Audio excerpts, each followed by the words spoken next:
حضرت پیران پیر بغداد میں دن میں جاتے تھے، تعلیم حاصل کرتے تھے، محدثین کے پاس جا کر حدیث پڑھتے تھے، مفسرین کے پاس جا کر علم تفسیر پڑھتے تھے، علم ادب والوں کے پاس جا کر علم ادب پڑھتے تھے، مختلف علوم و فنون کے علماء کے پاس جا کر آپ علم سیکھتے تھے، اور راتوں میں کیا ہے بغداد کی آبادیوں سے دور جنگلوں میں نکل جاتے، رات بھر جنگلوں میں کیا ہے اللہ کی عبادت کرتے، اللہ کی عبادت کرتے رات بھر۔ 40 سال آپ کے ایسے گزرے۔ 40 سال کے بعد اللہ پاک نے آپ کو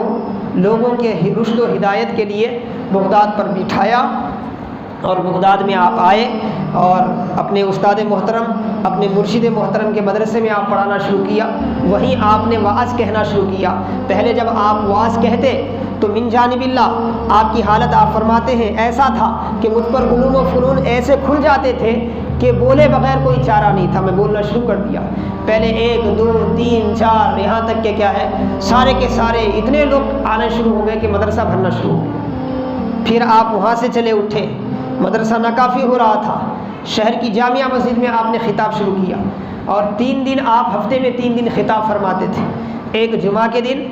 دوسرا ہفتے کے دن، تیسرا کیا ہے منگل کے دن۔ ایک جمعہ کے دن، دوسرا اتوار کے دن، تیسرا کیا ہے منگل کے دن۔ 3 دن آپ بغداد کی سرزمین پہ خطاب کرتے تھے، اور خطاب اس وقت ایسی حالت تھی، ہمارے پاس ہوتا نا جلسوں میں کوئی رہتا نہیں رہتا، آپ ڈی جے نکال کے ریلی نکالو، کہاں سے آتے پتہ نہیں چلتا۔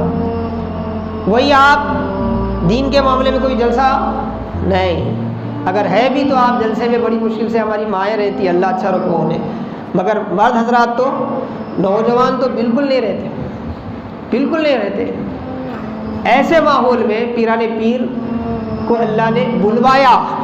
اور ایسا بلوایا، مدرسہ ناکافی، جامعہ مسجد ناکافی، تو بس ہو کہ آپ نے کیا کیا آبادی سے باہر چلے۔ اس کے بعد آپ کا بیان جو ہے آبادی سے باہر ہوتا تھا، گاؤں سے باہر، کیونکہ گاؤں میں لوگ اتنی کثیر تعداد میں آتے تھے کہ جگہ ناکافی ہوتی تھی، تو عقیدت مندوں نے وہیں آپ کے لیے ایک خانقاہ تعمیر کی، مدرسہ تعمیر ہوا،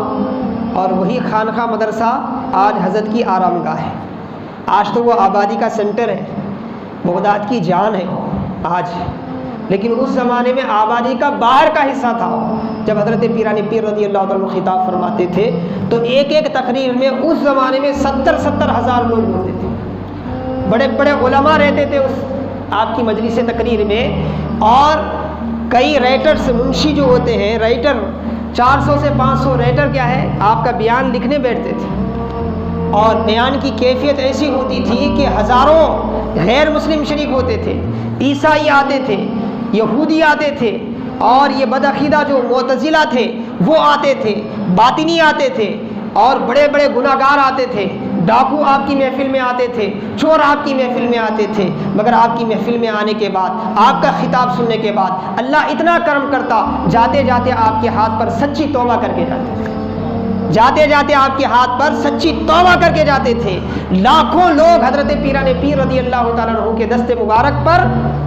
راہ راست پر آئے، اسی لیے آپ کو محی الدین کہا جاتا ہے، دین کو زندہ کرنے والا کہا جاتا ہے۔ اور حاضرین محترم عزیزان گرامی، ہمارے لیے یہ کتنی خوشی کی بات تھی کہ ہم اپنے بچوں کا نام محی الدین رکھتے ہیں، بڑی خوشی کی بات ہے، حضرت پیران پیر کی محبت کا فیض ہمارے ان بچوں کو ملے، مگر اس کے ساتھ ساتھ محی الدین والی ہم تربیت نہیں کرتے۔ نتیجہ یہ ہے کہ محی الدین نام تو رکھ لیتا ہے، مگر زندگی میں کبھی آ کر سجدہ کرنا اسے نصیب نہیں ہوتا۔